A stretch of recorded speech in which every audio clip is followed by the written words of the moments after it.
Siz mындай сүйлөгөндө этияттап сүйлөсөңүз, жашсыз, жаңы баштап атасыз. Siz чечесизби мыйзамдар туруктуу эмес экен? Siz чечпейсиз да, туура. Ал турмуштан келип чыгат да. Минус онде кандайча siz чечесизби, кандай кодекс туруктуу же туруктуу эмес экен? Муну деген мындай мамлекеттик иштөө системасы бар да. Бул мыйзам, баш мыйзамга каршы, урматтуу депутаттар. Кодекстерге чектөө киргизүү, өзгөртүүгө чектөө киргизүүдө эмне деген сөз? Биринчиден депутаттардын негизи мыйзам жазуу укугу эң биринчи жогорку кеңеште да. Сен катуу укугун чектейсиң.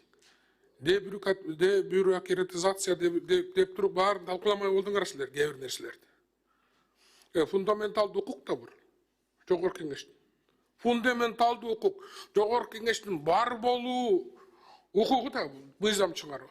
Любой нерсеге, бардык нерсеге бир гана жогорку кеңеш түздөн түз биздин жумушубуз да. Силер кантип чектейсиңер? Урматтуу депутаттар, бул мыйзамды артка кайтарыш керек. Мунун талкуусу жок эле аркага жибериш керек.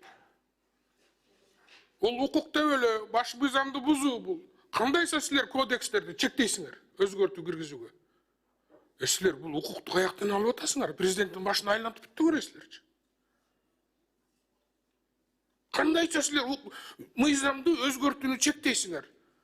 Биз өнүгүп атабыз. Күн сайын өзгөртүшүбүз керек, кээ бир мыйзамдарды, кодекстерди күн сайын өзгөртүшүбүз керек болсо. Ай сайын, мүнөт сайын өзгөртүшүбүз керек. Урматтуу депутаттар, муну артка эле кайтарып ийели. Рахмат. Адилеттүүлүк министрлиги бул бийликтин мыйзамды так сактаган эң чоң бийликтин бир беркиси да. Силерден үйдө мыйзамды так сактаган билген киши жок болуш керек да. Биринчиден. Экинчиден, сиз ушул жерге келип, баяндамаңызды кыргызча баштап, суроо талапка келгенде, анан расмий тилге өтүп, орус тилине өтүп кеттиңиз да. Бизде жогорку кеңештен өткөн, сиздер өзүңүздөр алып чыккан конституциялык мыйзам бар, кыргыз тили жөнүндө. Аны байма-бай президент да, кабинет министринин өкүлдөрү да айтып келет. Бардык иш кагаздардын бардыгын кыргыз тилинде жүргүзгүлө, кыргыз тилинде сүйлөгүлө. Мына могу жерде отурган жогорку кеңештин 90 депутаты бардыгы, биз орусча окусак да, башка тилде окусак дагы, бардыгыбыз өзүбүздүн оюбузду так кыргызча, анан кыргыз элине жеткизгенге аракет кылабыз да. Сизге биринчи суроо. Кыргыз тилин, мыйзамдарды кыргыз тилинде так билесизби, билбейсизби? Урматтуу Алишер Тажбаевич, билем кыргыз тилинде. Билесиз, э? Билем, ооба. Кыргыз тилинде баяндап бергенге, жана кылганга толук мүмкүнчүлүгүңүз бар. Бар, ооба. Даярсыз бүгүнкү. Могу жерде сиздердин анда мыйзамдын алып келди. Кыргыз Республикасынын кодекстерине өзгөртүүлөр киргизүүнүн мезгилдүүлүк маселелери деп атасыздар. Мага түшүндүрүп бериңиз. Юстиция министринин орун басары. Мезгилдүүлүк деген эмне? Мезгилдүүлүк деген периодичность. Периодичность болсо орусча сөзбү же кыргызча? Мезгилдүүлүк деген бир жылына Баяндамасын, аныктамасын айтып бериңиз. Кайсы жерде жазылган? Ушундай мезгилдүүлүк менен жанагы мыйзамдарга өзгөртүү түзөтүүлөр киргизсе болот. Урматтуу Алишер Тажбаевич, бүгүнкү күндө бизде 19 кодекс бар. Ошол биз иштелип чыккан мыйзам долбоорунда 17 кодекс каралган. Ошол кодекстерине ар бир статьясына биз жазып чыктык.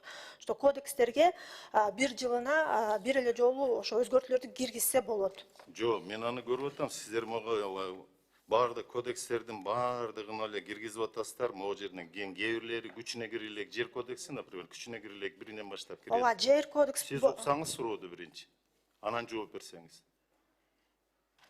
Мына сиз орусча көп сүйлөйт экенсиз да, орустар да айтып коет да, дураки бывают двух типов дейт. Одни говорят, что думают, другие думают, что говорят. Биринчи сиз жогорку кеңешке келдиңиз, ойлонуп, анан кийин жооп берсеңиз. Көрүп атабыз, ушул кодекстин Кыргыз Республикасынын президенттин чечими негизинде киргизилет деп жана кылып атасыздар. Мен сиздин көңүлүңүздү могу кызыл китепке бөлөт элем. Могу кызыл китепти билесизби, таанышкансызбы? Бул кызыл китеп Конституция. Кыргыз Республикасынын Конституциясы. Мындан өйдө мыйзам барбы, кодекстер барбы, кайсы мыйзам бар мындан бийик турган?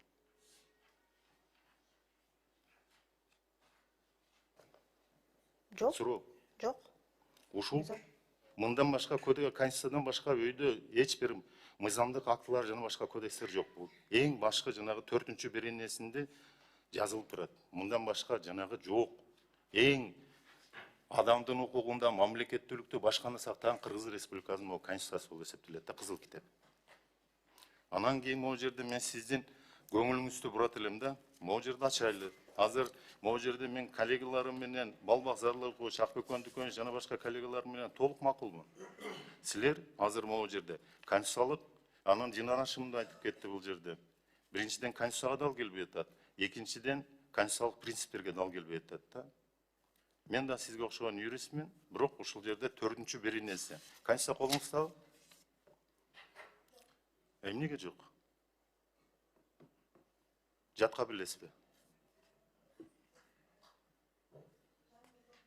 Жок, жатка билесизби конституцияны сиз? Сиз бул жерге жогорку кеңешке келдиңизби? Мыйзамдын 17 кодекске өзгөртүү түзөтүүлөрдү киргизебиз деп келип атасыз. Жаныңызда же конституция жок, же башка кодекстер жок. Азыр эми биз мейли анда мен окуп берейин. 4-чү беренеге көңүлүңүздү бурам. 4-чү берене Кыргыз Республикасынын мамлекеттик бийлиги төмөнкү принциптерде негизделген. Ошонун эле 2-чи пункт менен мыйзам чыгаруу, аткаруу, сот бутактарына бөлүнүшү. Анан кийин ал жерде жазылып турат. Алардын өз ара ыраттуу сөз, ыраттуу дегенди түшүнөсүзбү? Иштөөсү жана аракеттенүүсү ушул принциптен турат. Жөнөкөй тил менен актарында 3 бутактан турат. Жогорку кеңеш бийликтин бирден бир мыйзам чыгаруучу булагы болуп эсептелинет. Конституциянын 4-чү беренесине дал келбей атабы? Эми мындан кийин сиздер могу конституциялык жанагы кодекстерге өзгөртүү, конституциялык эмес, кодекстерге өзгөртүү киргизип койсоңуздар 4-чү берене иштебейби экен конституциянын? Кантип анан кийин ыраттуу иштейт? Суроо сизге. Сайрат Эмирбек. Кантип биз ыраттуу жана иштеп аракеттенүүсү принциптер менен иштейбиз? Алишер Ташбаевич, бул мыйзам долбоору мыйзам чыгаруу демилге укугуна ээ болгон субъекттерин укугун чектебейт. Жок, мен азыр 85-чи беренеге келебиз. Ал жерде 7 субъект бар. Анын бирөөсү президент, ген прокуратура, курултай, жогорку кеңеш деп жана кылып атат. Бул жерде принцип башкача. Сиз мамлекеттүүлүктүн принциптерин билесизби? Основа государственного права деген түшүнүктөр жана башкалар бар. Ушуларды түшүнөсүзбү сиз? Могу 4-чү беренеге 2-чи подпунктуна туура эмес, дал келбей атпайбы? Андан кийинкисин мен сиздин көңүлүңүздү ушул эле конституциянын 76-чы беренесине, что сиздер капа болбогондой кылып, мен сурооду берейин деп атам да. Жазылып турат. Бул жогорку кеңештин ыйгарым укуктары жөнүндө. Мына бу жерде жазылып атат. 76-чы берене жогорку кеңеш Кыргыз Республикасынын парламенти. Палата эмес, парламенти деп атат. Мыйзам чыгаруу бийлигинин жана өз ыйгарым укуктарынын чегинде контролдук функцияларын жүзөгө ашыруучу жогорку өкүлчүлүктүү орган. Буга дал келбей атабы 76-чы беренеге? Эмне дейсиз? Бирден бир мыйзам чыгаруучу жок, жөнөкөй тил менен айтканда. Бул жогорку кеңеш. Могу жерде 90 депутат отурса, 90 депутат өзгөртүү түзөтүүлөрдү убакты саатына карабастан чыгартыш керек, замандын талабын тоскоолсуз. А сиз болсо Сайрат айым, могу жерге чыктыңыз. Чыгып улуу трибунадан айтып атасыз. Сиз же бир кабинет министрликтен же болбосо студенттерге сабак берип лектор болуп турган жериңиз жок могу жердечи. Сиз болсо айтып атасыз, салык кодекси дедиңиз, санарик кодексинде өзгөртүү түзөтүүлөргө ушундай жанагылар бар деп. Могу жерде жинарашымда туура айтты. Эмне үчүн дегенде биз бюджетный кодекс деп коебуз. Бюджеттик кодексти кабыл алып бергенбиз. Салык кодексин кабыл алып бергенбиз. Ошол салык кодексинде кайра өзгөртүү түзөтүүлөрдү киргизе бербесин, эли журттун, калайык калктын турмушун начарлатуучу жанагыларды салыктарды, жаңы салыктардын түрүн киргизбесин деп туруп, ошол чектөө киргизилген. Бийликти тең салмактуулук болсун деп. Эмне үчүн дегенде, могу Конституцияда эле сиз жаман көргөн ушул кызыл китепте жазылып турат. Кандайдыр бир салыктын жаңы түрлөрүн жана башкаларын президент же болбосо демилгечилер боло турган болсо, ошолор жогорку кеңештин макулдашуусу менен деген сөз бар ал жерде. А сиз болсо алып келип салык кодексин айтып атат. Ошол жерде жазылып турат, могу Конституцияда жазылып турат. Санарип дедиңиздер. Бизде санариптештирүү боюнча биз жаңы эле кабыл алып бердик.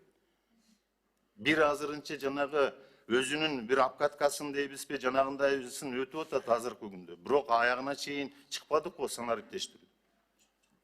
Бизде бир система менен экинчи система дал келбей атпайбы, бирин-бири көрбөй атпайбы. Ошол эле түндүк жана башкалар боюнча. Бул экинчи тарап. Ал жакты да айтканбыз, ошол министрлик келди, санарип министрлиги, жаңы министрлик көрүнгөн ошол жерге өзүнүн жанагысын киргизе бербесин, өзгөртүү түзөтүүлөрүн деп туруп, ошону киргизип койгонбуз биз. Ал убактылуу киргизилген. Эртең ага да өзгөртүү түзөтүүлөрдү киргизүү маал болот. Могу жерден туура айтылып атат. Андан сырткары мен сиздин могу Конституциянын 80-беренесине көңүл бурат элем. 80-беренеси жогорку кеңеш жөнүндө. 2-пункты боюнча жазылып турат, мыйзамды кабыл алат деп атат. Бирден бир мыйзамды кабыл ала турган орган бул жогорку кеңеш.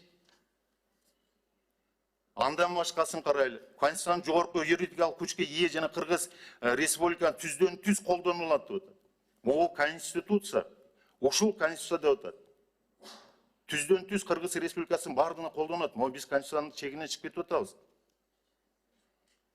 А сиз болсо мага жанагы мыйзам чыгаруучу демилге укугу төмөндөгүлөргө таандык деп атасыз. Таандык жазгыла, алып чыккыла.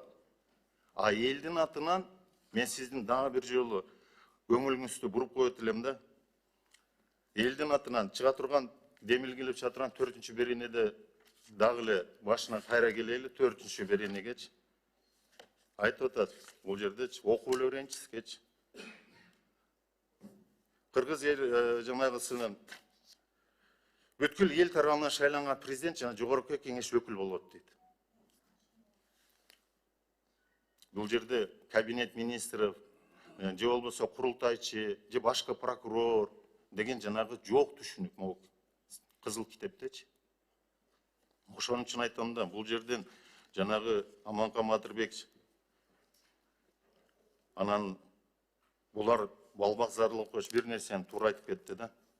Президенттин башын ортушуу эле туура эмес маалыматтарды анан ошол жерде отурган чала юристтер иштемиш болуп туруп, моундай кылсак тигиндей болот, могу болот деп. Азыр бул чоң биз мыйзамды одоно бусканга болобуз. Эмне үчүн дегенде, ушул эле Конституциянын 66-беренесинде жазылып турат. Президент элдин, мамлекеттин, бийликтин биримдигин камсыз кылат деп. Ошол биз жаман көргөн сот, жогорку кеңеш аткаруу бийлигинин үстүндө президент туруп, ошол киши бийликтин биримдигин камсыз кылып бериш керек. Азыр эми мисалы жагдайлар бар, ар кандай жагдай. Могу жерде туура айтышып атат коллегалар. Биз өзүбүздүн бир ыйгарым укугубузду колдонуп, өзгөртүү киргизип кодекстерге. А эртең форс-мажор болуп кала турган болсо, же кандайдыр бир жагдайлар, мындай жагдайлар республикада канча жолу болду. Анан биз отурабызбы, токтогула, силер ыйлактабагыла, кабинет министр, биз киргизе албайбыз. Могу кодекстериңерге башкаларга өзгөртүү. Биз жана кылып коебуз, бир жолку эле биздин ыйгарым укугубуз бар эле, эми бир жыл өтсүн дейбизби. Ошол жерде чоң, бул жагын айтпай эле кой, чоң кооптуу жагдайга алып келип атасыңар силер менен. А если силер кээ бир кодекстерге, могу салык жана санарип кодекстерине окшотуп туруп жазып, башында бекеринен бербедим сурооду, мезгилдүүлүк деген. Сиздер ошондо жазып келсеңиздер, мамлекеттик могу госпрограмма дейсизби, мамлекеттик программаларды ишке ашыруу үчүн, инвестициялык климатты жакшыртуу үчүн сиздер могу кодекске 1 жылдык же 2 жылдык моундай мораторий менен жанагысы менен киргизейли деп келгениңерде, анда туппа туура болмок.